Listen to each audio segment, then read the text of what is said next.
अस्सलाम वालेकुम and welcome back to my channel. कैसे हैं आप सब? उम्मीद है कि आप सब खैरियत से होंगे। अल्हम्दुलिल्लाह मैं बिल्कुल ठीक ठाक हूँ। आप कहेंगे ये दोबारा से केक रस आ गए। हाँ जी, केक रस की स्टोरी ये थी कि उसकी जो रेसिपी थी उसमें ये था कि अगर आप रात को मीन्स ओवरनाइट भी इसको छोड़ देते हैं तो ये बहुत अच्छे क्रंची बनेंगे। तो मैंने क्या किया, क्योंकि ओवन के अंदर तो कोई ऐसी चीज़ जा नहीं सकती, तो मैंने इसको ओवन ऑफ करके इसको वहीं छोड़ दिया था और सुबह तक बिल्कुल क्रंची, इतने मज़े के ज़बरदस्त जो है ना, यू कैन से कि क्रैकर्स की तरह के जो है ना मेरे जो केक रस वो रेडी हो गए थे। अच्छा जी, मैंने उसको पूरी रात छोड़ दिया था और आप देख सकते हैं क्वांटिटी वाज अ लॉट।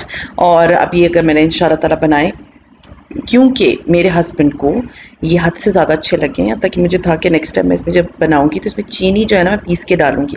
लेकिन मेरे हस्बैंड को था नहीं, ऐसी अच्छी लग रही, मुझे बड़ी क्रंची मज़े की लग रही है। और मेरी बेटी और मेरे हस्बैंड ने इनको शाम तक नहीं छोड़ा। ये मीन्स सुबह नाश्ता किया है, नेक्स्ट डे कुछ भी नहीं था इसमें। एक था जो मैंने नाश्ते में खाया है, ताकि मैं अभी अवॉइड करती हूँ बेकरी का स्टफ़। लेकिन मैंने सिर्फ एक पहले जिस दिन बनाया था उस दिन खाया है, और एक जो है ना मैंने दूसरे दिन मॉर्निंग में नाश्ते में खाया और बचे ही नहीं। अच्छा, मुझसे ना मेरे ओवन के बारे में बहुत क्वेश्चंस आते हैं। मेरा जो ओवन है वो बसारी ब्रांड का है, इट इज़ टर्किश ब्रांड। जब मैं ओवन ख़रीद रही थी तो बहुत सारी ब्रांड्स, एक्सपर्ट तो डॉलन्स, Haier, you name it you can find it in on that GT road.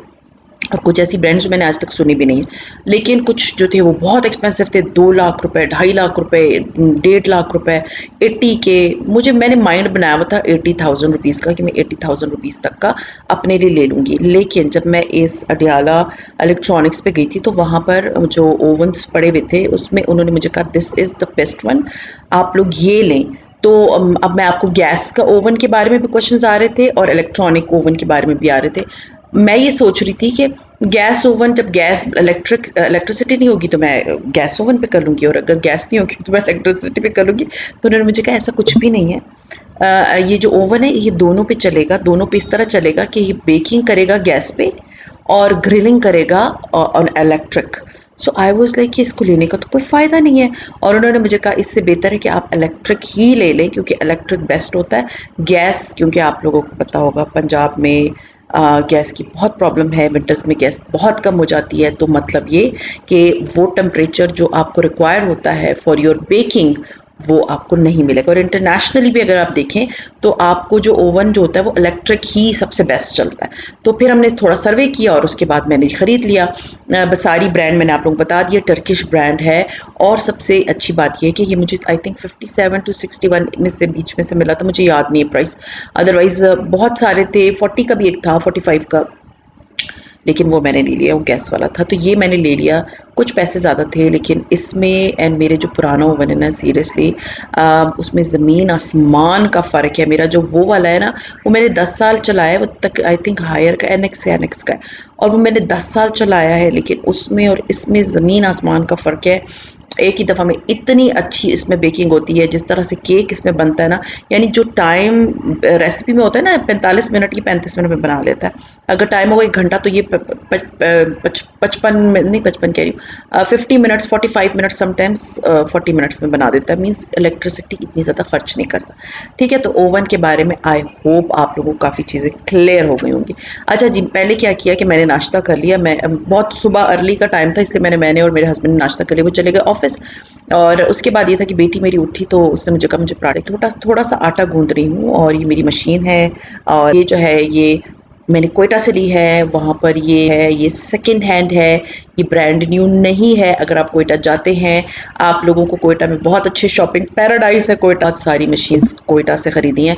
Quetta में दुबई प्लाज़ा है, मेरी बहन ने ये लेके भिजवाई थी, क्योंकि उसने ली थी ये ब्रेड मेकर, और फिर मैंने उसको कहा था तो उसने मेरे लिए भी अम्मी के हाथ भिजवाई थी।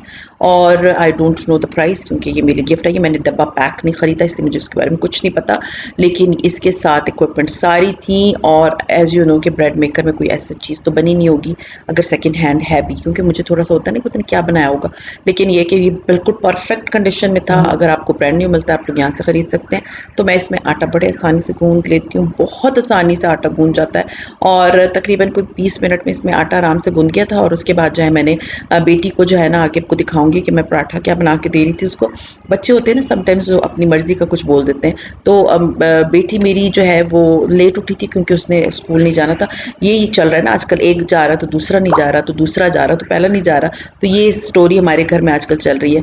तो और तक 6 दिन स्कूल का जो है ना वो एपिसोड चलता है, मीन सैटरडे वाले दिन भी बेटी जाती है बेटा नहीं जाता। तो ये वीडियो जो है ना आप लोग जो देख रही हैं फ्राइडे की है, तो बेटी घर पे थी।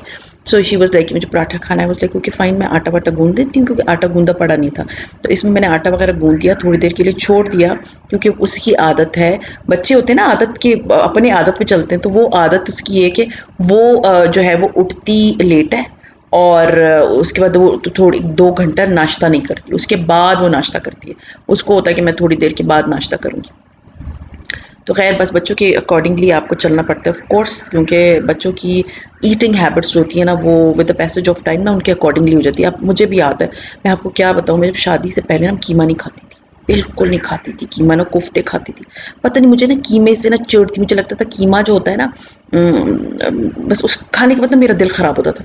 लेकिन जब मैं शादी के बाद सीरियसली इतनी आदतें चेंज हुई ना मेरी कि मैं अब जो है वो कीमा बड़े शौक से खाती हूँ, मैं अभी कोफ्ते बड़े शौक से ख़ुद बनाती हूँ। अदरवाइज़ उससे पहले सीरियसली मैं बस एक वाहिद चीज़ थी जो कीमा नहीं खाती थी, अदरवाइज़ मैं नखरे बिल्कुल नहीं दिखाती थी खाना पीने में। मैं जो मिलता था मैं खा लेती थी सीरियसली। हमारे आप बताएं, आप कोई ऑप्शन थी हमारे बचपन में?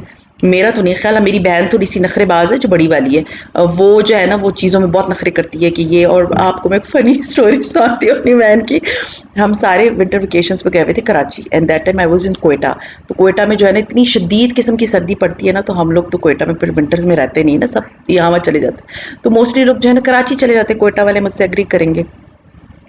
अच्छा जी, मैं पराठा बना रही हूँ तो आप लोग को दिखाती हूँ। हाँ जी, नीचे मैंने जो है ना वो मंगवाया था और ये क्या नाम है इसका, दराज से ये स्टैंड, इसमें सीरियसली कचरा इतना आसानी से चले जाता है, उसमें कचरा डालें और थैला भर के फेंक दें। आप लोगों ने बीच में देखी होगी क्लिपिंग। अच्छा, तो फ़नी स्टोरी मैं आपको सुना रही थी कि मेरी बहन और हम जो है ना कराची चले गए, और कराची में एट्रियम जो है, एट्रियम में सॉरी, मुझे वो स्टोरी सोच के भी ना हंसी आ रही। मेरी बहन नखरे करती है, वो उसकी आदत है, वो जो है उसने अपने बच्चों को भी ना वो समटाइम्स वो कहती नहीं नहीं ये नहीं खाएंगे, वो बेचारों ने खाना होता नहीं खाना होता, ये पहले से मना कर देती कि ये नहीं खाएंगे। तो क्योंकि खुद का दिल नहीं चाह रहा होता ना, तो हम एट्रियम में बैठे हुए थे, तो मैंने अपने मेरी बेटी ने कहा हम खाते हैं वो गोला, गोला होता है ना, गोला डंडा। तो वहाँ पर एट्रियम में ऊपर बड़ा मजे का गोला डंडा मिलता है। तो मैंने बेटी से कहा चलो हम जाके लेकर आते हैं। अब उसकी भी बेटी हमारे साथ आ गई, बहन की बेटी मेरी। हमने जो 2 के 3 गोले डंडे लिए और हम बैठ गए। अब मेरी बहन की बेटी ने कहा कि खाला मैं ट्राई करूं, तो उसके खाने से पहले शी सेड, पहले तो उसको था कि बेटी क्यों खा रही है, उसके बाद कहती है 1 मिनट मैं सिर्फ टेस्ट कर लूँ। जब टेस्ट करके ना इतनी बुरी शक्ल बनाई एंड शी सेड, पश्तो में कहती है सीधा लगा तो टुखी दवाई, मीन्स टुखी दवाई होती है, मीन्स खांसी का शरबत नहीं होता जैसे बेनाड्रिल, ये इस टाइप की, इस तरह का इसमें टेस्ट, गंदी शक्ल में। बेटा कहता है मैं नहीं खाऊंगा। हाय, मैंने कहा क्यों, इतने मजे की चीज और अपनी तरफ से टुखी दवाई। टुखी होता है खांसने को बोलते हैं, खांसी की दवाई ना। तो पश्तो बोल रही थी कि ये नहीं खाएंगे, इसमें टेस्ट जो है ना वो बिल्कुल। अब तो मेरी बहन है वो नखरों वाली है, अदरवाइज हम सीरियसली मुझे तो नहीं याद कि मैंने कभी किसी भी खाने पीने की चीज़ में नखरा किया। सॉरी, मैं ज़रा अपने फ़ोन की आवाज़ जो है ना इसके बंद कर दूँ क्योंकि बार बार नोटिफिकेशंस आ रहे हैं। अच्छा जी, तो फिर बस ये फ़नी स्टोरी थी मेरी बहन की। अदरवाइज़ मुझे आप लोग बताएं कि कभी आप लोग हमारे बचपन में तो कोई, हम लोगों ने कोई नखरे नहीं खाए, हम तो जो मिलता था खा लेते थे। सीरियसली सादे बच्चे थे। अब भी बच्चे जो है ना बड़े नखरे करते हैं। मेरा बड़ा बेटा वो बहुत सी ऐसी चीज़ें जो वो नहीं खाता, जैसे वो दालें नहीं खाता, वो चने की दाल नहीं खाता, वो चने नहीं खाता। और बेटी जो है ना वो मेरी, वो तकरीबन सब कुछ खा लेती, कुछ चीज़ें वो भी नहीं खाती, प्याज नहीं खाते अगर सामने सामने नज़र आ जाए। और पाए ये है कि मेरे बेटे को जो है ना पहली दफ़ा मेरी अम्मी ने खिलाया था, क्योंकि मेरी अम्मी बहुत ही मज़े के पाए बनाती हैं, नो डाउट अबाउट इट। मेरी अम्मी के हाथ की कुछ चीज़ें बहुत मज़ेदार होती हैं, तो मेरी अम्मी वो बनाती हैं। तो मेरी अम्मी जब ये इनके घर गया हुआ था ना, तो मेरी अम्मी ने उसको पाए से फेंक दफ़ा चखाए थे कि बेटा चख तो लो। तो उसके बाद से मेरे बेटे ने पाए खाने शुरू कर दिए। बच्चे ये होते हैं कि थोड़े जब बड़े होने लगते हैं ना तो वो फिर थोड़ा सा सेंसिबल होते हैं, वरना बचपन में तो बहुत तंग करते हैं बच्चे। तो खैर आप लोग मुझे अपने बच्चों की भी बताएंगे क्या वो क्या करते हैं। सीरियस ये हर घर की स्टोरी होती है। हाँ जी, तो मैं सलाद बना रही हूँ, मैंने उस दिन भी आप लोग से शेयर किया था, लेकिन आज मैंने जो प्याज है ना वो पहले काट के थोड़े बड़े बड़े चंक्स रखे थे। सीरियसली ये इतने मज़े का बनेगा ना, आप लोग अपने खाने के साथ जब देंगे ना फैमिली को तो दे विल लव इट। इसके अंदर आपने मैंने सब सारी सब्जियां काट ली, मैंने इसके अंदर सिरका डाल दिया, दैट्स इट। हाँ जी, जब खाना शाना हम लोगों ने खा लिया तो शाम को मैं और मेरे हस्बैंड गए थे इस्लामाबाद, और वहाँ पर F8 में हम जी ज़रूरी काम था मेरे हस्बैंड का, तो F8 में हम फिरे थे अगवानी बर्गर के पीछे, लेकिन हमें नहीं मिला। प्लीज़ अगर किसी कोई गया है अगवानी बर्गर तो मुझे बता दे, क्योंकि मैंने जो है ना अगवानी बर्गर ट्राई करना है, लेकिन वो हमें नहीं मिला। तो अल्टीमेटली वहाँ पर कोई पंजाब टिक्का वाला था, तो मैंने तो चाय पीनी थी, मेरे हस्बैंड ने टिक्का मंगवा लिया। वैसे थोड़ा बहुत चखा और मैंने तो और कुछ भी नहीं खाया, बस मैंने चाय पी और उसके बाद जो है ना हम लोग वापस अपने घर आ गए। तो आज दिन जो था ना, बीच में मैं इस्लामाबाद चली गई थी हस्बैंड के काम की वजह से, और घर आई तो दोपहर जो खाना बना हुआ था वो ख़त्म हो गया था। तो सो देन आई थॉट कि मेरे पास सीख कबाब पड़े हुए, तो मैं क्यों ना जो है सीख कबाबों को कढ़ाई बना लूँ। सीरियसली आप लोगों की ज़िंदगी आसान बन जाएगी अगर आप लोग ये ट्राई करेंगे।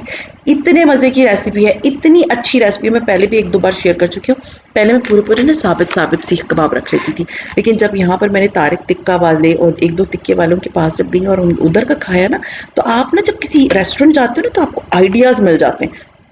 और मैं एक बात बताऊँ, जब मैं किसी रेस्टोरेंट में कोई चीज़ खाती हूँ ना, तो मैं बहुत स्लोली बाइट ना मीन्स इंजॉय करते हुए खाती हूँ, और मुझे इंग्रेडिएंट्स मैं गेस करती हूँ कि इसमें ये इंग्रेडिएंट डला है, इसमें ये इंग्रेडिएंट डला है। और कभी समटाइम्स ऐसा होता है कि मैं अपनी डायरी में, छोटी सी डायरी मेरे बैग में, मैं उस पर वो इंग्रेडिएंट्स लिख भी लेती हूँ, क्योंकि जब आप कुकिंग करते करते थोड़े से एक्सपर्ट हो जाते हो ना, तब आपको ना समझ आना शुरू हो जाती है कि ये जो है इसके अंदर ये डला होगा, इसके अंदर ये डला होगा, क्योंकि टेस्ट आता है ना आपको, आपके टेस्ट बड्स बहुत स्ट्रांग हो जाते हैं जिस वक्त आप बहुत ज़्यादा कुकिंग करते हैं। तो वो ये है कि मेरे टेस्ट बड्स जो है ना अल्हम्दुलिल्लाह वो भी इतने अच्छे हो गए कि मुझे समझ आ जाती कि इस चीज़ के अंदर डला क्या।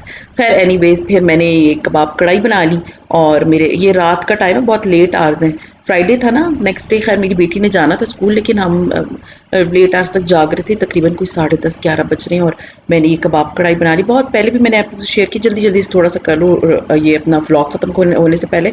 आपने सिंपली करना क्या है, आपने टमाटरों को गला लेना है, लहसुन अदरक का पेस्ट डाल दें, हरी मिर्च डाल दें, और जब मसाला भुन जाए तो उसके बाद इसमें कबाब काट के डाल दें, और नमक मिर्च हल्दी ज़ीरा और धनिया पाउडर ये डाल के अच्छा सा मसाला भून के, और बस आपका कबाब कढ़ाई रेडी है। सीरियसली अगर आपके पास इस तरह के सीख कबाब पड़े हुए ना, ज़िंदगी आसान हो जाएगी। मैं इस तरह की ना हैंडी चीज़ें बड़ी रखती हूँ, क्योंकि ये होता है ना कि अभी समटाइम्स खाना ज़्यादा बच जाता है तो मैं नेक्स्ट डे के लिए रख लेती हूँ, तो रात को नहीं होता, तो फिर मैं ये आसानी मुसलमानी वाली चीज़ें बनाती हूँ। तो ये अब मैंने इसके अंदर डाल दिया है लेमन जूस, और ये हमारी कबाब कढ़ाई हो गई है रेडी, और मेरे हस्बैंड की बहुत फेवरेट है अल्हम्दुलिल्लाह। मेरे हस्बैंड बहुत शौक से मेरे हाथ की चीज़ खाते हैं। सीरियसली समटाइम्स मुझे यूँ फील होता है कि वो किसी और के घर जाते हैं ना तो इतने शौक से नहीं खाते, क्योंकि उनके टेस्ट बर्ड्स के अकॉर्डिंगली वो चीज़ नहीं होती, तो फिर आपको चाहिए मिले, लेकिन वो तारीफ़ नहीं इतनी ज़्यादा करते, लेकिन मुझे पता है कि जो किसी के घर खाना नहीं खाते और अपने घर आके दोबारा मांगते हैं, that means he loves the way you cook. So खैर ये था मेरा आज का व्लॉग, उम्मीद है पसंद आया होगा। अगर पसंद आता है तो लाइक कीजिए, सब्सक्राइब कीजिए, शेयर कीजिए with your friends and family, and see you इंशाल्लाह ताला tomorrow in my tomorrow's vlog. Till then अपना बहुत ख्याल रखें, दुआ में मुझे याद रखें। टेक केयर एंड अल्लाह हाफिज़।